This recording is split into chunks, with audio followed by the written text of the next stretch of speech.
Hello, good morning everyone. So nandito na po tayo guys sa February 19. Yung mga naghihintay po ng sumada ngayon, STL po tayo ng Sorsogon hanggang po dito sa STL ng Romblon. So mayroon pong Romblon. Ang Romblon ay grabe ang ano nila sa Romblon. Laging pilado, sunod-sunod pilado, ilang araw na. So balik-balik din ang numero. So, dito po guys sa Batangas, sana pinapanalangin ko talaga guys yung Batangas, sana tumama na yung sumada ko. Kasi po, yung Batangas ay napakarami po nang naghihintay po talaga na manalo. At yung Batangas guys, at meron pong nakakaalala sa Batangas sa akin. So, yun yung pinapanalangin ko talaga, yung mga nakakaalala sa akin, yun. Meron guys, wag kayo mag-alala, andyan yung sumada nyo. At lagi ko pong inaayos ang sumada na yan, hindi po yan pilian. So kung pinipili ko lang po yung mananalo, di sana araw-araw panalo yung Batangas, o di ba? Araw-araw panalo yung Batangas lang kasi nagbibigay sa ayan. So sana araw-araw tumatama yung sino ba yung nagbigay sa akin guys na lugar? So yung Bulacan wala eh, wala. Bihidang mangyari sa Bulacan guys, siguro ang ano lang. Negros Occidental, So yan, Negros Occidental, isa po yan. So kung mayroon akong pinipili talaga na gusto ko lang patamain, so sana araw-araw sila nanalo, 'di ba? So ang tagal na nga Negros Occidental sa halos isang buwan na.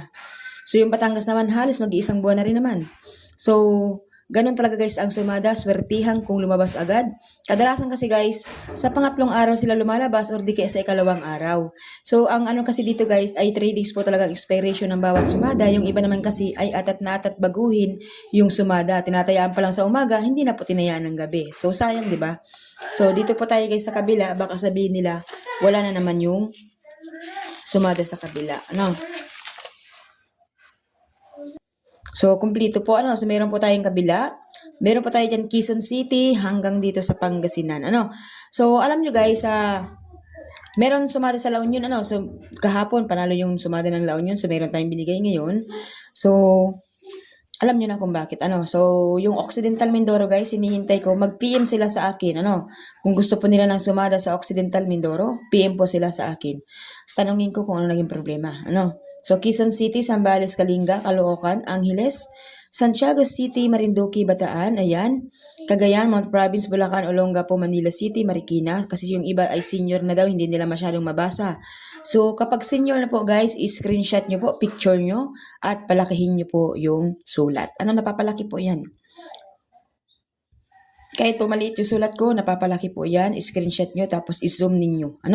So, ganun na po kasimple. And then, kapag kayo po ay nanonood ng videos, kapag hindi nyo po makita yung taas or di kaya yung baba, pindutin nyo lang po yung video, lalaki po yan. Okay? So, marami po kasing hindi pa po nakakaalam. Kung ano lang po yung pakatingin nila, yun na lang. Hindi nila pinipindit yung video para lumaki. So, yun po ang ating sumadat today.